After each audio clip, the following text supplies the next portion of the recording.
Hello students, আশা করি তোমরা সবাই খুব ভালো আছো। আমি তোমাদের সুরভি ম্যাম, আর আমি আবারও চলে এসেছি নতুন একটা ক্লাস নিয়ে। আজ আমাদের আলোচনার বিষয় ক্লাস 8-এর মানুষের খাদ্য ও খাদ্য উৎপাদন অধ্যায়ের পার্ট 4। আজ আমরা চা চাষ নিয়ে আলোচনা করব। এর আগে পার্ট 1, পার্ট 2 এবং পার্ট 3 আপলোড করা অলরেডি হয়ে গেছে। তোমরা যারা এখনও দেখোনি তারা যাও চ্যানেলে গিয়ে ভিজিট করো, সেখানে প্লেলিস্ট করা আছে ক্লাস 8 সায়েন্স বলে। সেখানে গিয়ে তোমরা প্রত্যেকটা ক্লাস তোমরা ওখানে পেয়ে যাবে। চলো তাহলে আজকে আমরা চা চাষ সম্পর্কে আলোচনা করব। চলো তাহলে শুরু করা যাক আজকের ক্লাস। চায়ের সঙ্গে আমাদের সবারই অল্প বিস্তর পরিচয় আছে, তাই চীন, ভারত, কেনিয়া, শ্রীলঙ্কা আর টার্কিতে পৃথিবীর সবচেয়ে বেশি চা উৎপাদন করা হয়। ভারতের প্রধান চা উৎপাদনকারী রাজ্যগুলো হলো আসাম, পশ্চিমবঙ্গ, তামিলনাড়ু আর কেরালা। চা চাষ করা হয় 1000 থেকে 2500 মিটার উঁচু এলাকার পাহাড়ের গায়ে আমলিক মাটিতে। ভারতের নানা ধরনের চা পাওয়া যায়, তার মধ্যে দার্জিলিং, আসাম আর নীলগিরি চা খুব বিখ্যাত। চায়ের কিন্তু নানা গুণাগুণও আছে। চা পান করলে আমাদের শরীরে উদ্দীপনা আসে। এর মূলে আছে চায়ের ক্যাফিনের উপস্থিতি। উদ্দীপনা মানে কি? মানে আমরা কোনো কাজ করার মতো আরেকটা একটু মনে জোর পাই। আমরা যদি একটু নেতিয়ে পড়ি বা কাজ করতে ইচ্ছে না করে, তখন যদি চা বা কফি খাই, তখন কি হয়, আমরা আরও উদ্দীপনার সাথে সেই কাজটা করতে পারি।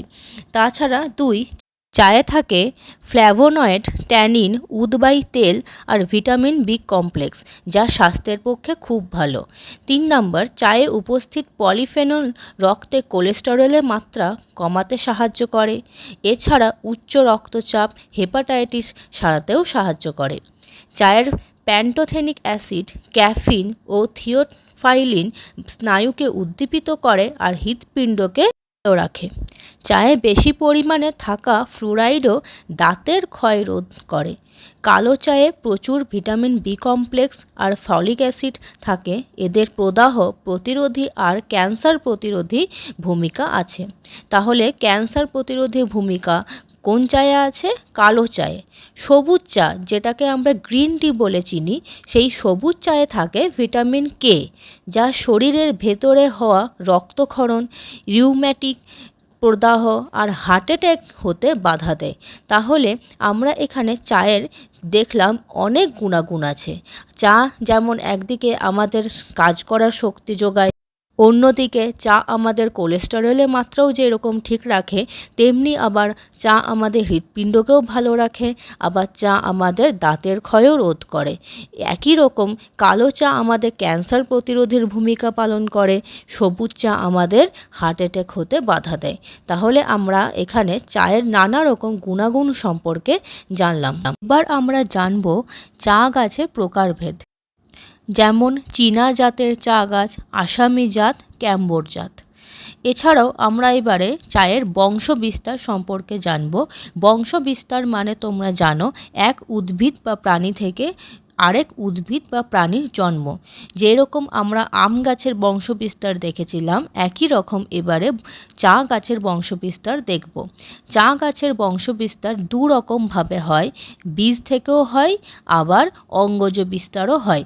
অঙ্গজ বিস্তার কি সেটা তোমাদের মনে আছে? অঙ্গজ বিস্তার হলো উদ্ভিদের কোনো একটা অঙ্গ থেকে যদি নতুন উদ্ভিদ জন্মায়, তখন তা হলো অঙ্গজ বিস্তার। তাহলে দেখি চা গাছ বীজ থেকে কিভাবে বংশ বিস্তার করে। প্রথমে কি করে না, ভালো জাতের সুস্থ, সবল আর সতেজ বীজ বেছে নেওয়া হয়। এরপর বালির ওপরে, পয়েন্ট টু বি নোটেড, বালির ওপরে বীজগুলোর অঙ্কুরোদ্গম ঘটানো হয়।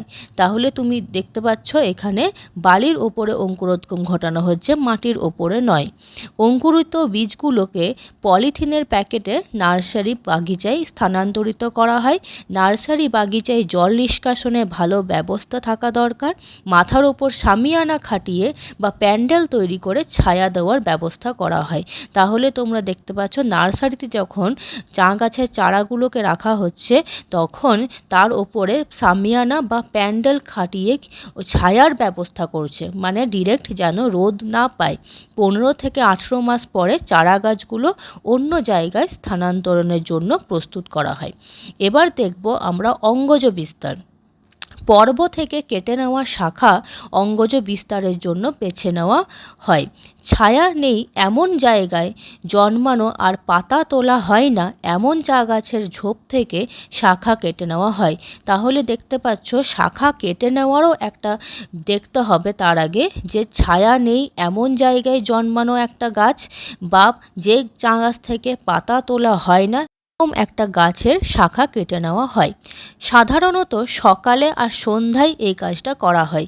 এটাও একটা মনে রাখার বিষয়, যখন তখন নয়, সকালে বা সন্ধ্যায়।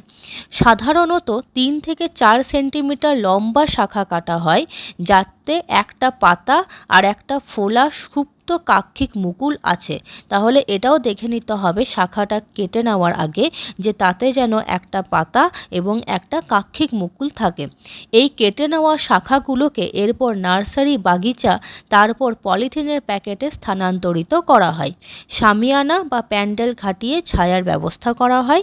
সাধারণত 12 থেকে 18 মাস বয়সের চারাগাছ চাষের জমিতে লাগানো হয়।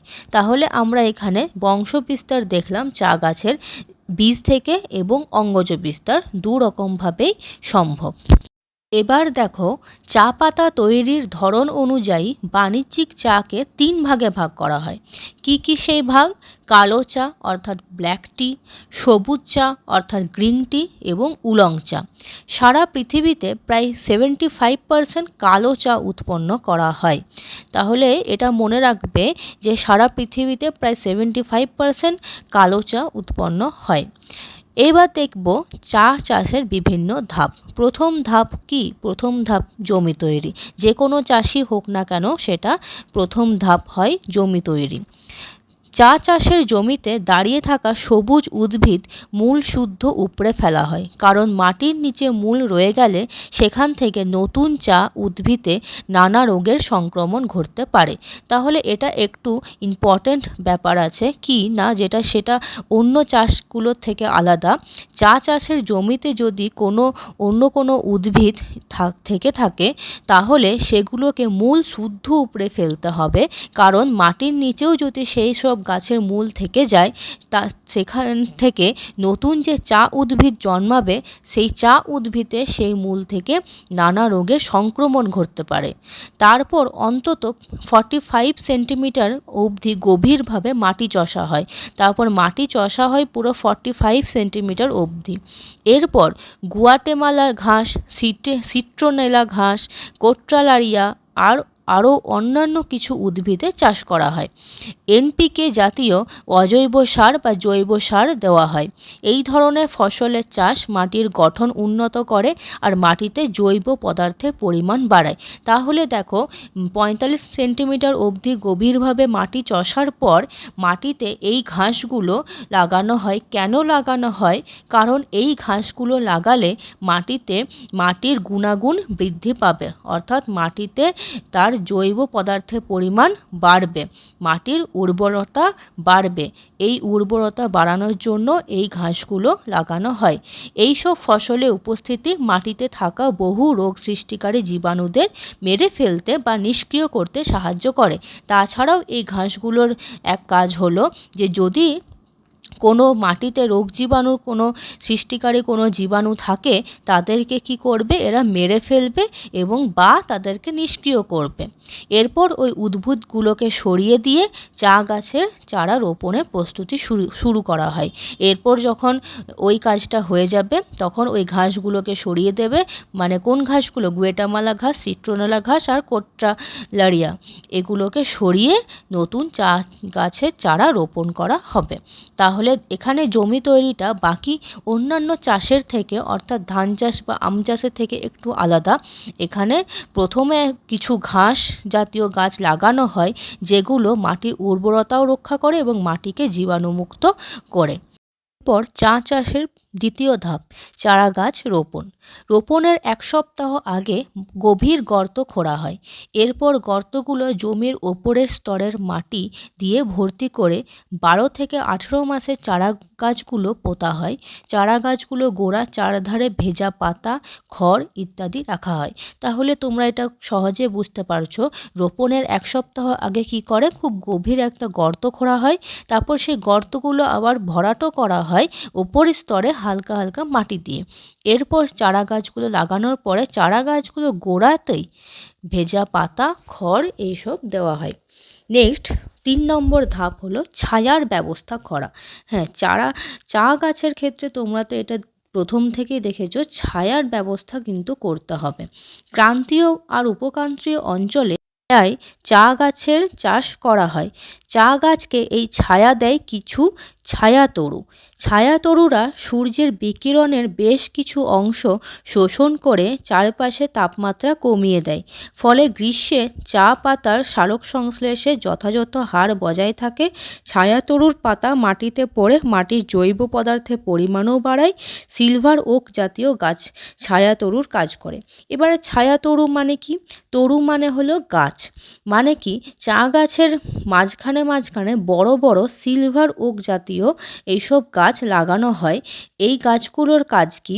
এই গাছগুলোর কাজ হলো, একটা হলো চা গাছগুলোকে ছায়া দেওয়া।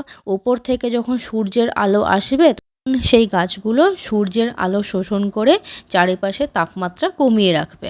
ফলে কি হয় না, গ্রীষ্মকালেও চা পাতার সালোকসংশ্লেষে যথাযথ হার বজায় থাকে। এছাড়াও ছায়াতরুর পাতাগুলো যখন মাটিতে পড়ে তখন কি হয়, মাটিতে জৈব পদার্থের পরিমাণ বাড়ে এবং মাটি আরও উর্বর হয়ে ওঠে। এবার আমরা দেখব 4 নম্বর ধাপ, আগাছা দমন। আগাছা কি সেটা আমরা আগের পার্টগুলোতে আলোচনা করেছি।